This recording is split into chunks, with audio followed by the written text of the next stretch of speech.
তো বন্ধুরা আবার অনেক দিন পরে চলে এলাম আর একটা ভিডিও নিয়ে। আর যেহেতু ক্রিসমাস সামনে আসছে, ক্রিসমাসে আমাদের একটা খুব ইম্পর্ট্যান্ট পার্ট হচ্ছে ক্রিসমাস কেক। তো কেকটা মানে খেতে যেমন সুস্বাদু, বানানো কিন্তু ততটাই কি বলবো একটা ঝামেলার কাজই বলতে পারো। তো কেকের জন্য যে কেকের মশলাগুলো লাগে, যে ড্রাই ফ্রুটসগুলো লাগে, সেগুলো নেওয়ার জন্য আমি আর রবি অফিস থেকে বেরিয়ে একটা ক্যাবে করে চলে এলাম ইন্টালি মার্কেট। আছে, এটা 240 আছে, এটা 220 আছে, এটা 280 আছে। কেকের জন্য যে যে জিনিসগুলো দরকার, চেরি, মোরব্বা, কিশমিশ, কাজু বাদাম, আর কিছু ফ্রুটের পিল মানে ছিলকা যেটা বলে, যেমন কমলা লেবু, তারপরে ড্রাই আদা, এগুলো সব আমরা কিনে নিলাম। তারপরে ওই আর যা যা কিছু দরকার সেগুলো নিয়েছিলাম। এসেন্স, ময়দাটা পরেও নিয়েছিলাম। এই যে দেখো কি সুন্দর দেখতে, এত ভালো লাগছিল, আমি ভিডিও না করে থাকতে পারলাম না। আর ইন্টালি মার্কেট কিন্তু ক্রিসমাসের এই সমস্ত জিনিসগুলোর জন্য ভীষণ ফেমাস। দেখতেই পাচ্ছ কত সুন্দর রং বেরঙের আর কত মানে ভ্যারাইটি এদের কাছে জিনিসগুলো। তো আমরা কিনে নিয়েছিলাম, তারপরে আবার একটা ক্যাবের জন্য ওয়েট করলাম, কারণ কি ও অফিসে বাইকটা রেখে তারপর আমরা ক্যাবে করে ইন্টালি মার্কেটে এসেছিলাম, কারণ কি পার্কিংয়ের একটা সমস্যা থাকে এখানে। তো অপেক্ষা করছিলাম। আর ওই যে দূরে লাল মাথা দেখো, আমি আঙ্গুল দিয়ে দেখিয়ে দিচ্ছি, ওটা হচ্ছে মৌলালির একটা গির্জা, যেটা কিন্তু ভীষণ ভালো জাগ্রত। আর এই যে হয়ে গেছে আমরা এখন ফিরে আসছি।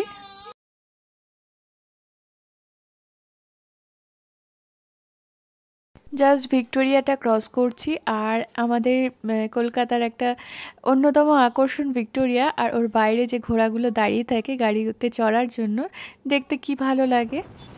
তো যাই হোক, এখন মা ফ্লাইওভারের উপর থেকে এগিয়ে চলেছি। তারপরে দেখতেই পাচ্ছ এখন নিউ টাউনের এখানে ইকো পার্কের সামনেটায় আছি।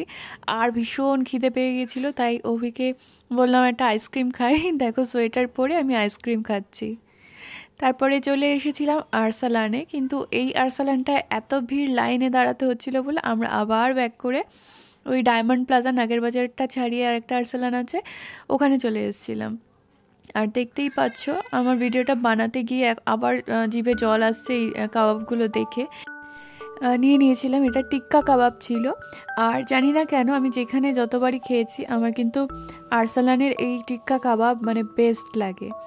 আর সুন্দর করে ওরা ডেকোরেট করে দেয়, একটা আরসালানের সিম্বল এ করে গাজর বিট কেটে একটা স্যালাড করে দেয়, সেটা কিন্তু খুব কিউটও লাগে আমার। আর সাথে আমরা নিয়েছিলাম মাটন বিরিয়ানি। তবে জানি না কেন এবারে আরসালানের মাটনটা দেখে আমার মনটা খুব একটা মানে আনন্দিত হয়নি।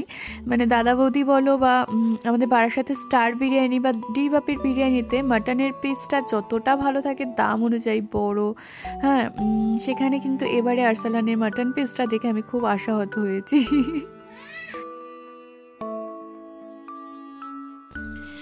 তো খাওয়া দাওয়া করে এখন আবার ফিরে আসছি বাড়িতে।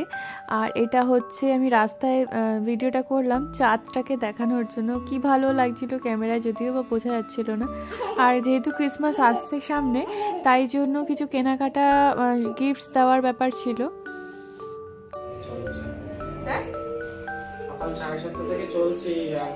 আমি আচ্ছা, তো কিছু কেনার জন্য আমরা ট্রেন্ডস মধ্যমগ্রাম যেটা ছিল সেটাতে গেছিলাম। এত মনটা খারাপ হলো, ওখানে ট্রেন্ডসটা না বন্ধ হয়ে যাচ্ছে, হ্যাঁ, ওটা অন্য জায়গায় চলে যাচ্ছে। তো যাই হোক, কিছু কেনাকাটা করতে পারিনি। আর এই যে দেখো এগুলো নিয়ে চলে এসেছি, আর সাথে সাথে কিন্তু মা বসেও পড়েছে ওগুলোকে কেটে দেওয়ার জন্য, কারণ কি ওগুলো না কেটে রোদে 3-4 দিন ধরে শুকানোর ব্যাপার থাকে। আর এই দেখো চুটকু আর পুচকু কিন্তু দিদির হাত ধরে দেখো কি সুন্দর আদর করছে, কি কিউট লাগছে দেখতে, ওই জন্য না তুলে পারলাম না। তো যাই হোক, বাবু দুজনেরই কিন্তু শরীরটা একটু খারাপ, ভীষণ ঠান্ডা লেগেছে। ছোটটার তো এতটাই ঠান্ডা লেগেছে যে ওকে নেবুলাইজার দিতে হচ্ছে। তো যে সবই ঈশ্বরের ইচ্ছা, আমাদের ইচ্ছায় কিছুই হয় না। তিনি সৃষ্টি করেছেন, তিনি আমাদেরকে যেভাবে রাখার তিনিই রাখবেন, সব কিছুই তারই হাতে। তো সবাই খুব ভালো থেকো। আজকে ব্লগটা আমরা ক্রিসমাসে কীভাবে কেকের জন্য প্রিপারেশন নেওয়া শুরু করি সেটা তোমাদের সাথে শেয়ার করলাম। তো কেমন লাগলো জানিও, আর সবাই তোমরা খুব ভালো থেকো। দেখা হবে পরের ব্লগে, ততক্ষণের জন্য টাটা।